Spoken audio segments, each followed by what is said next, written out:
Welcome to the In Cobb We Trust podcast. And today we have a very special guest, Kiandria Demone. And I wanted to introduce her. You may have seen her on the internet.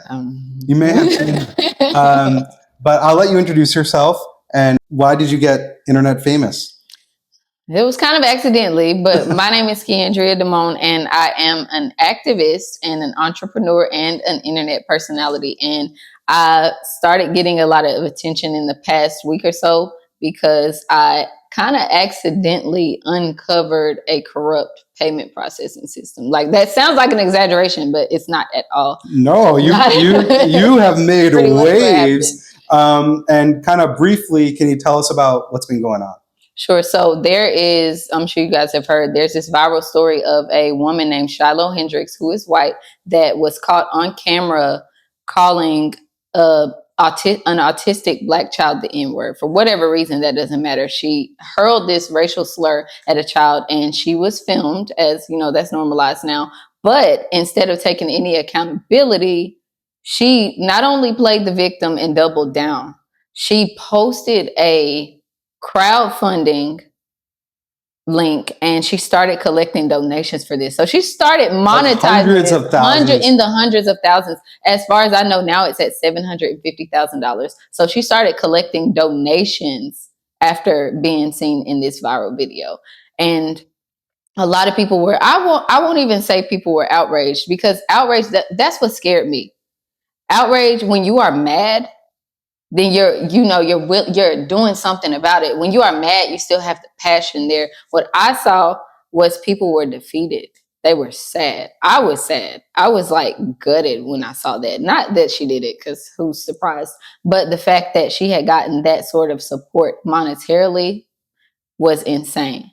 I could totally understand that, right? I think I come at it from maybe a different perspective, in the sense that I was like, yeah, that makes sense. You know, I think I've gotten to that point. Yeah, where, because you're not even surprised. You're almost not indifferent. But think I'm about definitely not indifferent. No, not indifferent. But the fact that you're not surprised says a lot. That shouldn't be a thing. You shouldn't see a racist person attacking a child and be like, and so well, you saw that. Tell me more. Like, then what happened? So one of the things that I'm known for on social media, like before this whole thing, was I'm kind of a troll, and I'm really great at it. I am. I'm a social media troll, but to be fair, I will only drag racist people and abusers.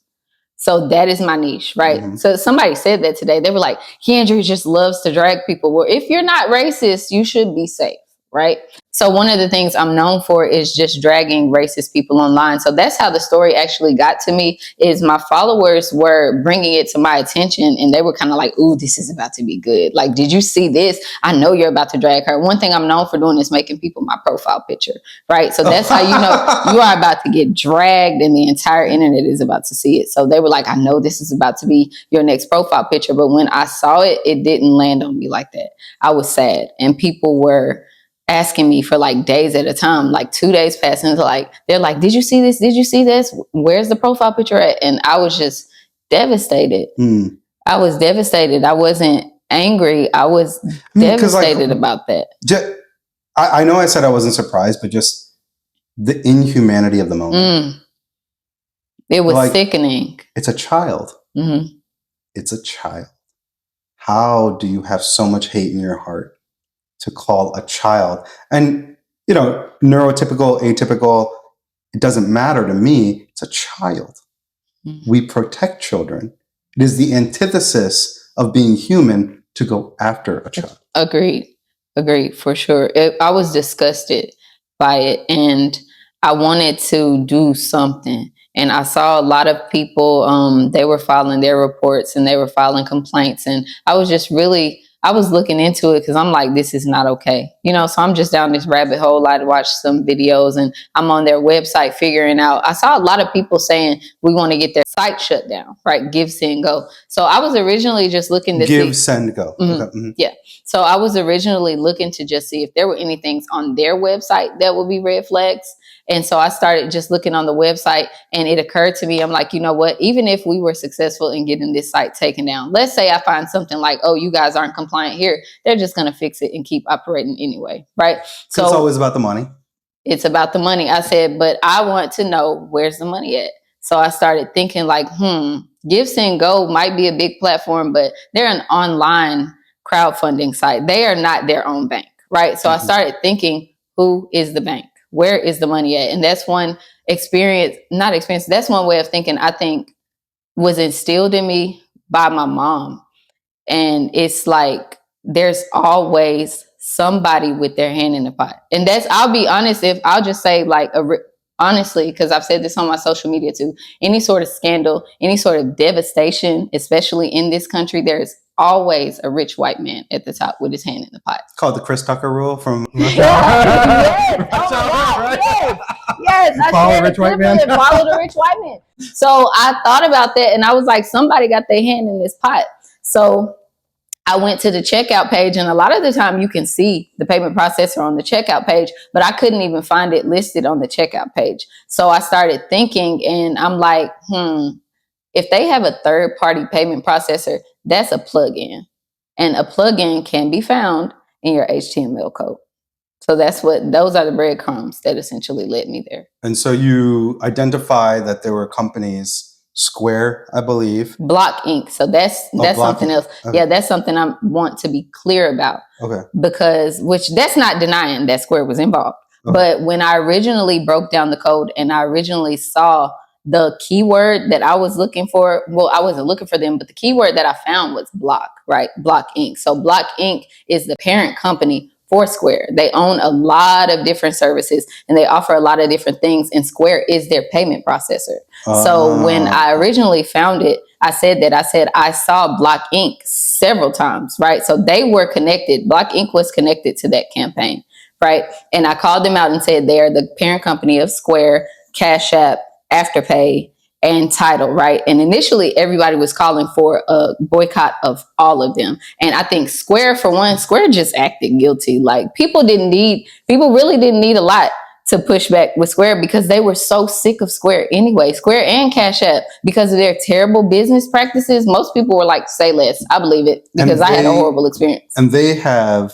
policies, right, that say, hey, listen, we can process payments for a lot of things, but these are not right. So very clear policies, both Square, Stripe. So that's one of the things I don't want people to so much get caught up in. Although we are trying to freeze specifically Shiloh's payment that was processed through Block Inc. Square, right? All of these payment processors have a policy that's similar, whether it's PayPal, whether it's Stripe, whether it's Square. All of them have this policy that details you cannot use their services to promote or monetize anything illegal, any ill-gotten gains, hate speech, harassment, violence, abuse, any of that. And I think I experienced that actually because when I donated for the Ackworth 3 for their bail, the GoFundMe page actually got shut down and they refund my money because they said it was, I don't know, it was like something about felony or something like that, which was complete nonsense. So, but they have that capability, and I experienced it firsthand. So why are they choosing not to do it now?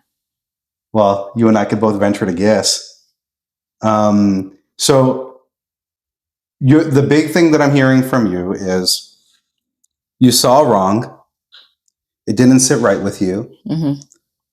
Instead of either just shutting it down and not dealing with it anymore or doing something else, you were like, the money, you followed the money. When you followed the money, you were able to figure out that, hey, there are some policies and procedures that you actually have to abide by, or you could risk civil suit. And that's kind of where we are right now. That's exactly where we are. And looking at like bigger picture, because again, I want this to be something that is impacting us long term. I want this to be a way of thinking as we're moving forward, regardless of the outcome. It wasn't even just about the money, because it is wrong that they're profiting off of harm. There's so many companies in general, Luigi, right? It's all circular. So many people are just sick of these companies profiting off of harm. So that's one part, but it was also about accountability.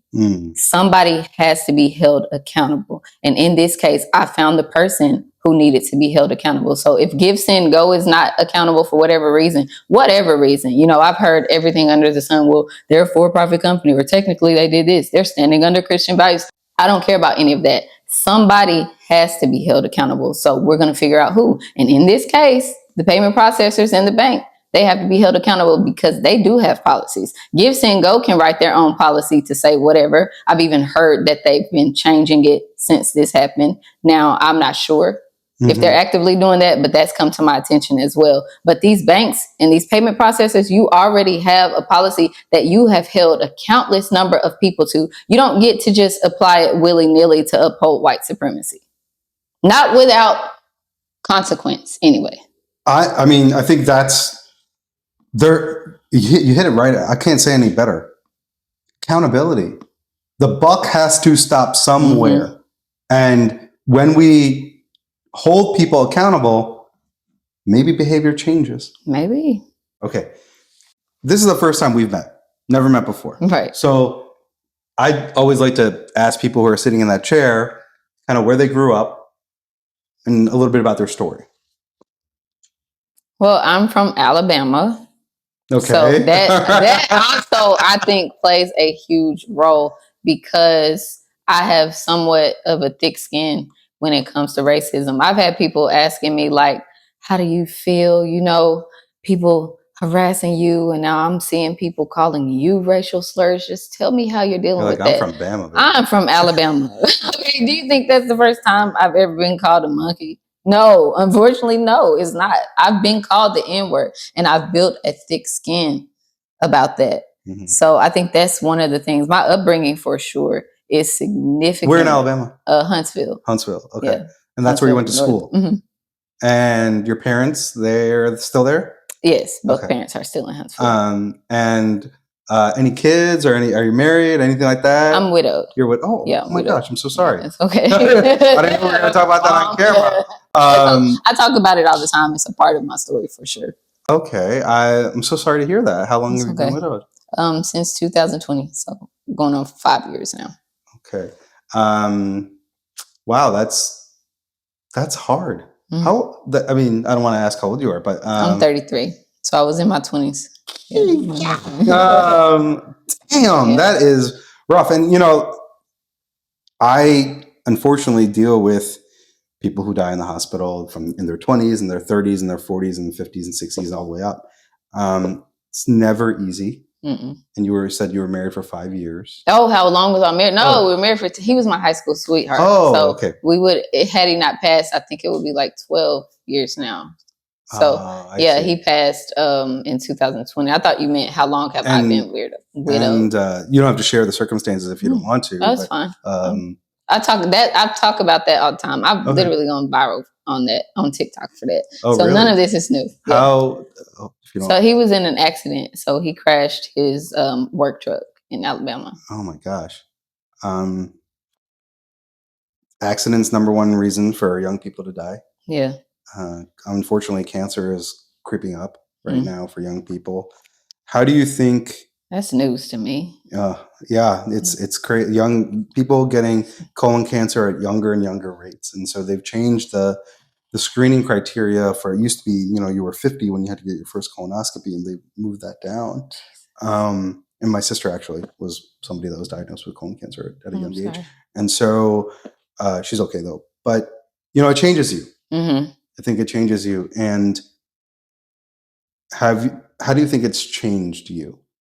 That's a huge part of, I think, why I have a thick skin as well, is I really have just gone through a lot of trauma, whether it's losing my husband to a current situation right now. My mom is actually sick. So yeah, it sucks, but this sounds like a Tyler Perry movie when I tell you my story. It does. It's so dramatic and terrible, but I'm starting to see now with all of this stuff happening that a lot of that was preparing me for this very space that I'm in now because I have a thick skin. So some of these people that see me and they may see me as vulnerable, they just don't see me as a real contender. Honestly, they don't take me very seriously and they think that I could be intimidated, but I have literally put the person I love the most in the ground. You're going to have to do way more than comment on social media to shake me. You're tough as nails. Talking to you right now just reminded me of something, and I wasn't planning on talking about it, but I deal with dying in the hospital, and it's always sad. Mm-hmm. And also there are patterns that I've noticed. And one thing that is really hard to get out of my head is the screams and the wailing, the audible grief that a lot of Black people have, actually, more than anybody else. And I think about that because it's something that we learn over time.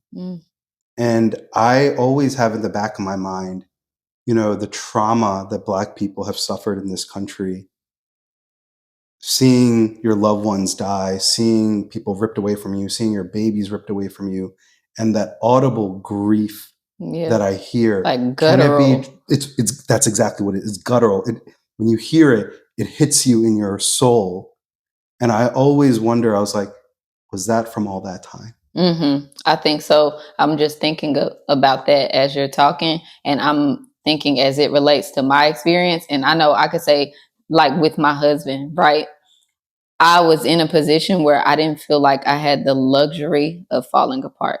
And I feel like so many Black people, they have to be like that, right? Especially Black women. Like we have to hold it together. We have to stick it out. We have to be tough as nails because we don't have the luxury of being vulnerable. If we are vulnerable, we are constantly under attack. So if we are vulnerable, then that doesn't just affect us, it affects our children and it affects our entire household. So I know with my husband, just planning, not just losing him, but the planning, the everything, the family dynamics that got complicated. I remember having a moment where I finally just fell apart and I finally just let it out. And there was not even any people around when that happened. I think I was in the shower when I did that, but it was that's why I do my crying. It absolutely, isn't it great? Yeah, it is. It's so freeing. But I'm like that now where I don't want to say I struggle because I don't like to use that language, but I wrestle with that sometimes in allowing myself to be vulnerable, allowing myself not to be, I'm strong all the time. This culture doesn't give you that space. No, it doesn't at all. And it's, when you're talking too, it's so weird that we're on this topic. I wasn't planning on it, but I remember one of the first years I was working in Douglasville, actually. And there was this young guy, a Black dude. I think he was late 20s. And he was big. He was like 500 pounds. And he had biventricular heart failure. And I was there with his family as he was dying. And one of the craziest experiences that his sister, who was also larger, was audibly grieving and trying to get on him, on his bed. Yeah, I've seen that.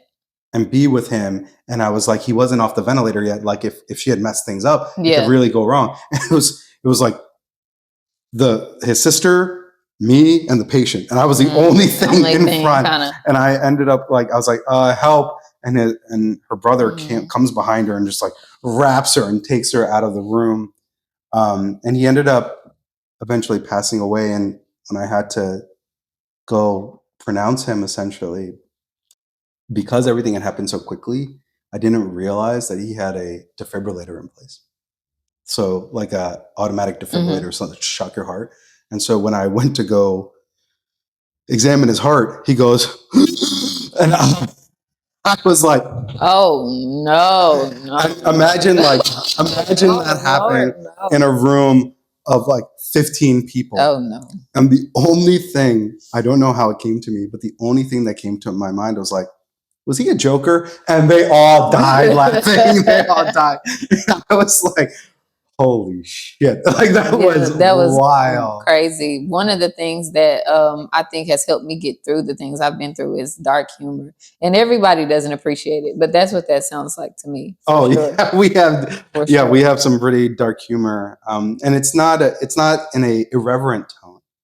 It is more, how do you make sense of something senseless? You know, how do you get through the pain of that? And the first person I interviewed was Jerica Richardson, and she was the first Black female to be elected as Cobb County 2 district commissioner until she was drawn out of her seat.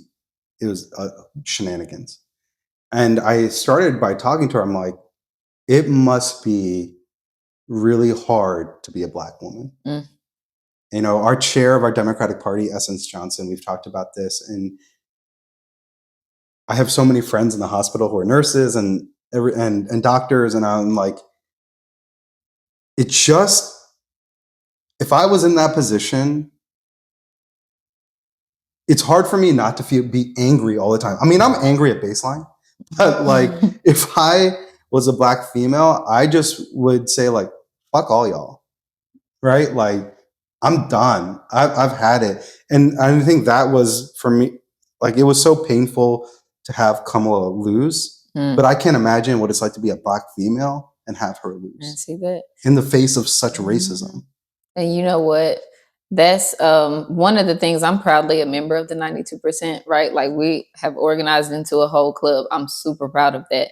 And one of the things I have seen on social media a lot from Black women is how much we are just done. You know what I mean? They're like, there's this whole notion now of Black women resting. We're like, we did our part. We did everything we could to prevent this mess. Now y'all have to get us out of it, right? And we were talking earlier, it's like, this is a white people problem. This is not a Black people problem. It's not a minority problem. This is a white people problem. When you have 60% of white males that voted for this guy and 56% of white females that voted for this guy, like, it's not on us to fix it. I don't know how you feel about that. And the ones who, I agree. And the ones who voted for him that were not white, I think it's important to note that they voted trying to preserve their proximity to whiteness. So even if you're not white, the ones who voted for him, they feel like there is some sort of privilege or status or safety associated with being aligned with whiteness. And that is why they continue to vote for it.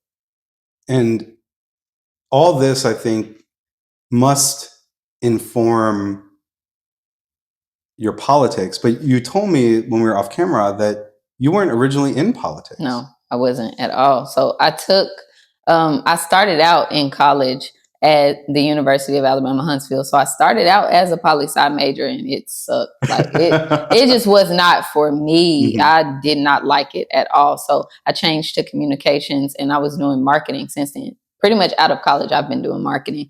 And when Kamala announced her campaign, I was just so inspired by her. I was inspired by her as a Black woman, but also the joy and the hope surrounding her. Something about her stepping onto the scene just infused the entire country with a new energy. I know. Remember, like, the first days were just like, days? Yes, it was. It felt so good. I grieve times like that now. I think about, like, I see pictures of myself at a rally, like, and I'm like, oh, I was so happy and hopeful.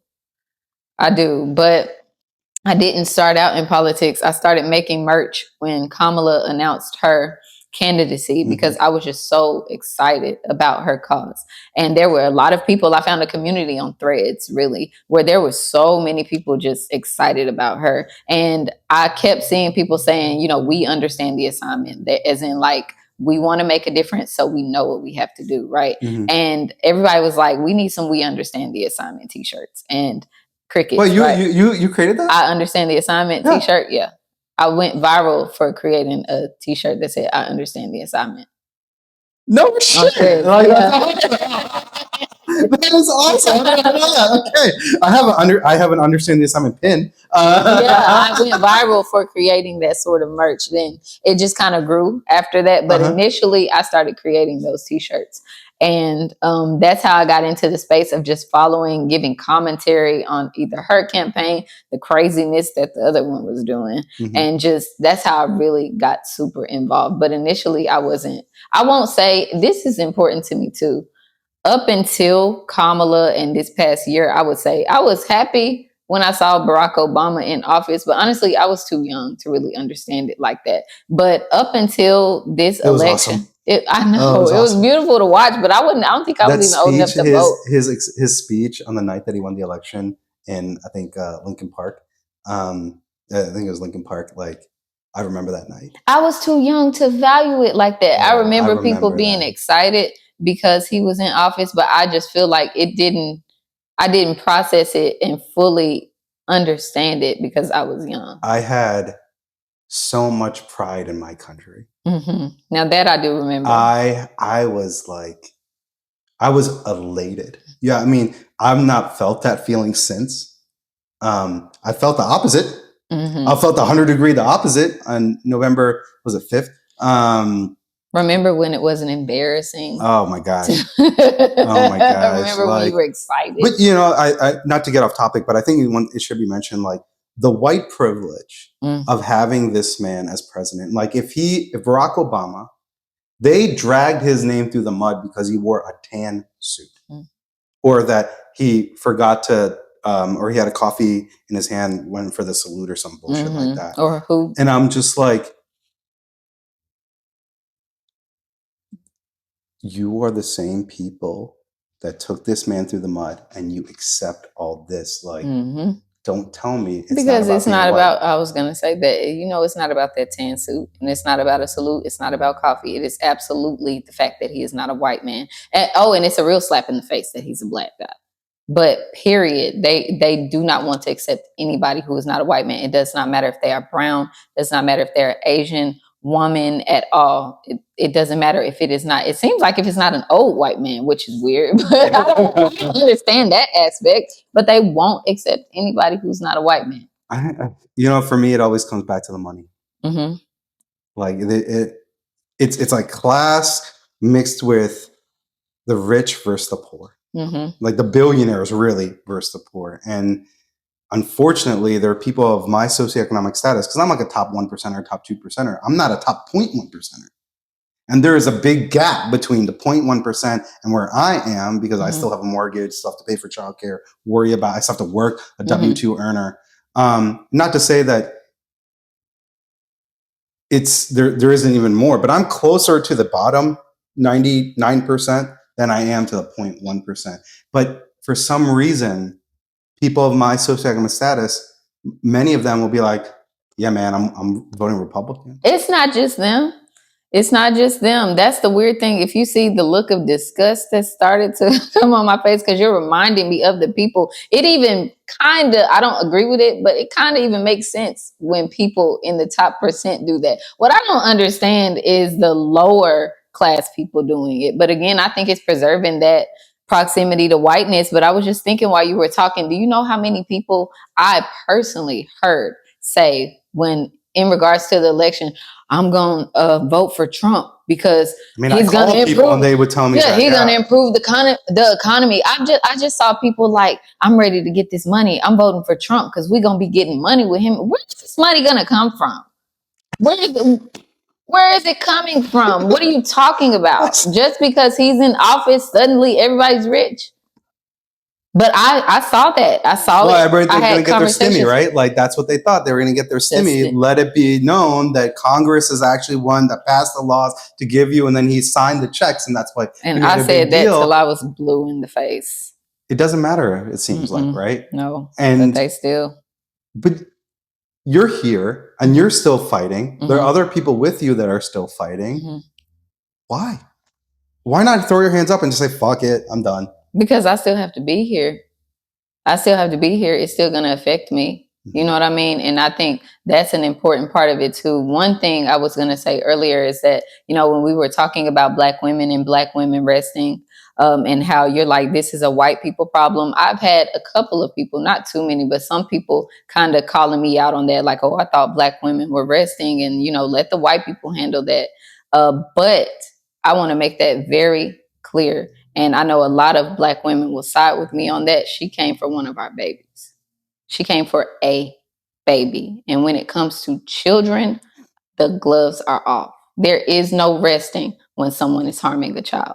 So I think that's important. That's very important for us to know and to talk about. And where does that take you now? In terms of, you've been thinking about potentially running for office. I have. You know what? That's another thing, because y'all know I said I'm a troll, right? So I'm going to tell you where this whole thing came from. Okay. Honestly, just even the notion of me running for office is, I just was on Threads. Honestly, Marjorie Taylor Greene. Oh, yeah. She's something. She sucks. Oh, my God. I cannot. I'm not going to make any bones about it. I can't stand that woman. Yeah, oh, my God. I cannot stand her. Oh, my God. Just all of her. Just the way she talks. Just her as an entity. I cannot stand her, right? So I saw this video, something of her. You know what it was? It was her town hall. I saw a video of the town hall and how she was like, she's like promoting this town hall as if, oh, it was so successful. We handled all of these constituent issues. You tased anybody who dared to disagree with you. Mm-hmm. And if it's one thing I cannot stand, it's somebody gaslighting me. We saw it, girl. We know that is not how that town hall went, right? Mm-hmm. And so I was watching this conversation happen because it was viral at the time on Threads. And I started like thinking about it. And I'm like, you know what? Whatever she's doing, somebody can do it better than that. So I initially posted and I said, tell Marjorie Taylor Greene I want her seat. And people took that and they ran. Is that right? I was dead serious when I said it. I'm like, if she can do it, if this is where the bar is, I know you can do it. I know I can not only meet, I can exceed that. And that's the conversation we started happening, is if these are the people in these seats, why are qualified people like me not involved? I might as well get involved. If she's doing it, why not? Well, I think you bring up a fair point. And that's the reason why we kind of started the podcast, is like talk about money, but really to talk to young people. I'd be like, it is our country. Mm-hmm. It is our country. We do not vote at the levels that we would need to, because our demographics suggest that if we voted at anywhere the rate of older people, we would have a completely different government. Mm. We would have a different government. And while you're talking, and I don't, not trying to be like racial here or anything, but like, I feel like I'm talking to a young Jasmine Crockett. Say that. No, that's not, I didn't take it that way at all. I knew eventually that was, I swear I get that so much. People like, I just want you to meet her. Like, I just want you guys to. I've met her. She's really cool. You guys to just team up and just take these people. I get that a lot. And I love that about her. And that's one of the things that I guess I was saying I was going to ask you about is when I gauge whether or not I want to be in office or whether or not I want to be involved. I know there's training. I know there is a decorum, right? But the bar is in hell. The bar is. What do you mean by decorum? As in, there is a way that politicians, to some extent, should be, emphasis on should be expected to act. And I understand that. But what I'm seeing a lot now, specifically with Jasmine Crockett, they do it to Jasmine Crockett. They do it to Cory Booker. They really do it to a lot of Black people in leadership. And it's purity politics. Oh, yeah. It is policing them. They have to be perfect. Meanwhile, this man is an entire felon, but they say one thing wrong and now we're trying to cancel them. And you can rest assured that I want you to be you. Exactly. And that's my only caveat, is if I'm going to be involved, I'm going to be involved and be who I am. Absolutely. One of the things that has brought me to this point is just being who I am fearlessly. And I think that's something different that should be brought to the table. I think people should stop trying to be perfect. I'm not going to do that. Like, you cannot cancel somebody that don't give a damn. Now, I'm not in, you can't. I'm not in the business of hurting people. Yeah. I'm not in the business of hurting people at all. But usually when somebody's getting canceled, it's like this nitpicky type of purity politics with them. So with me, I've had situations like that on social media, and I'm not interested in that. I'm not going to do that, and I'm not going to be moved by that. I don't think you should. I mean, this podcast really, if you've seen it, I kind of let it loose. And so, I always want someone to be who they are.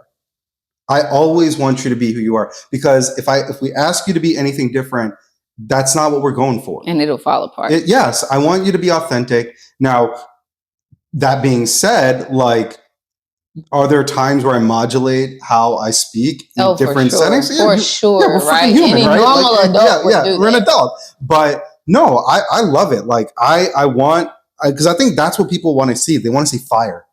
They want to see you meet the moment. And Eric Allen sat there in that seat and actually said, like, are we actually meeting the moment? And I think that's in one way, meeting the moment is organizing, but in one way, meeting the moment is speaking plainly about the bullshit that's going on. Like, if you cannot call out bullshit for bullshit, what are we doing here? Right. What are we doing here? Man, I'm so excited. I've gotten like so excited in the last like 30 minutes. Tell me, you talked about getting inspired by Kamala. You talked about MTG and seeing how low the bar is. But let's say you're elected, and if that's for, Congress or House of Representatives or something else, like, what do you bring to the table? What's your secret? Or what do you want to really go after? That's a good question. I think that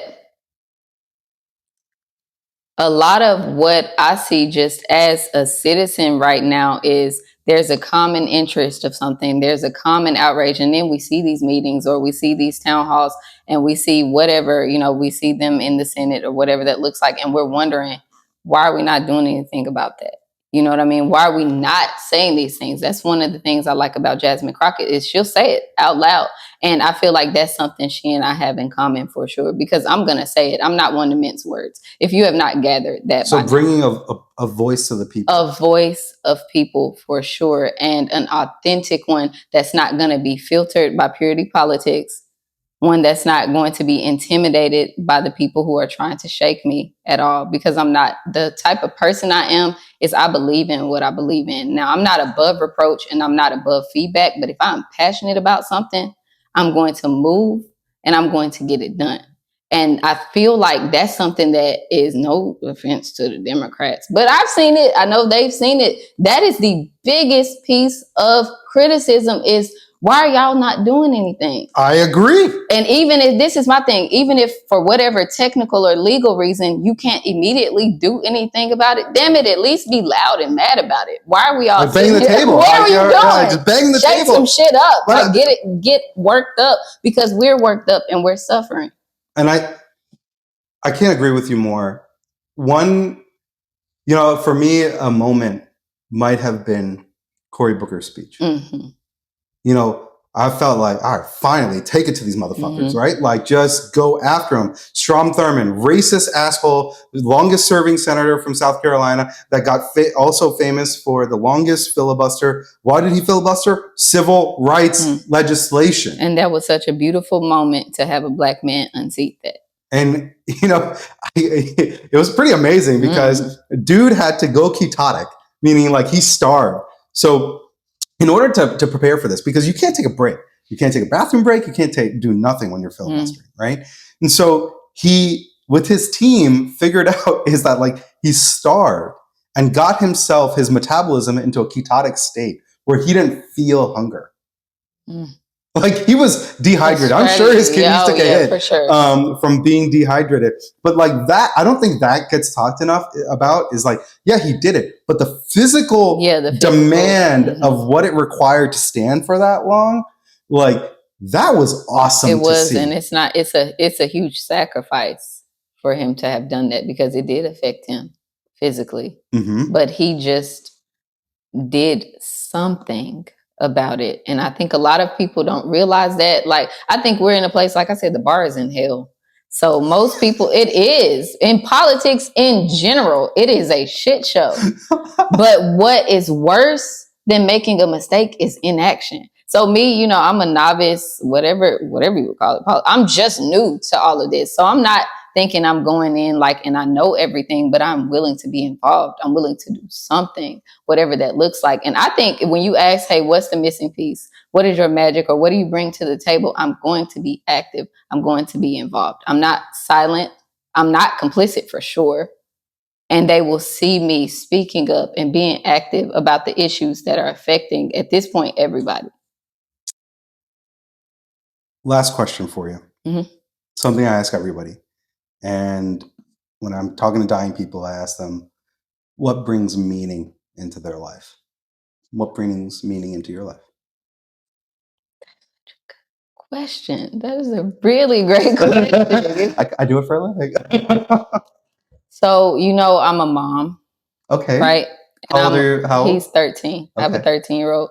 So I'm a mom to an amazing, beautiful Black boy, right?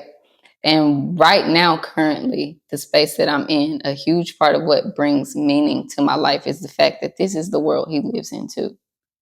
And I have to think about the example that I'm setting for him, because I grew up with parents who you don't say certain things to a white man. You know what I mean? When the system does this or that, it just kind of happened to you and you're used to be defeated. I don't want that to be the reality that my child is living in. And then on the larger scale, I think that's partly how we got here. That's why I get so worked up, because every time it's about not just racism, I'm not even personally offended all the time, but I have a little Black boy. I have a child. I have somebody who is going to grow up to be a Black man, and he deserves to live. He doesn't deserve to live in a country that hates him for the color of his skin, for one. He doesn't deserve to live in a country that mistreats him and people who look like him. He doesn't deserve to be in a country where he will never have a fair opportunity to build a life because people at the top are preserving their privilege. And for me, that brings me a lot of meaning, not just in being involved with this, with my work, with following politics, with trolling racists online, because I want to be a person who says that it's not okay. And I feel like we need more people saying this shit is not okay. Well, Kiandria, I got that right? Mm-hmm. Yeah, I am so full of hope right now. I really am. I want you to know that, because it's people like you that have that fire, and that comes across. That is so evident to me, that you have the fire, because we're a government of the people, by the people, for the people, and you are going to represent the people. Mm-hmm. And I will do everything I can to help you. Thank you so much. That. Thank you. No, thank you for coming on. Like, you have just filled my cup, because this work is hard. This work takes me away from my 3 kids. I have 7, 4, and 2-year-old. Mm-hmm. And when I'm thinking about, when I talk about, why am I doing this, is that I want my kids to be able to say that when shit hit the fan, my father fought. Did something. Yes. I saw somebody, a quote, I don't remember who said it, but somebody in my comments said, I would rather die fighting back than to live my life on my knees. And the direction I saw this country going in, I'm not going to do that. I would rather fight back. You heard it here. Thank you. Thank you. Thank you.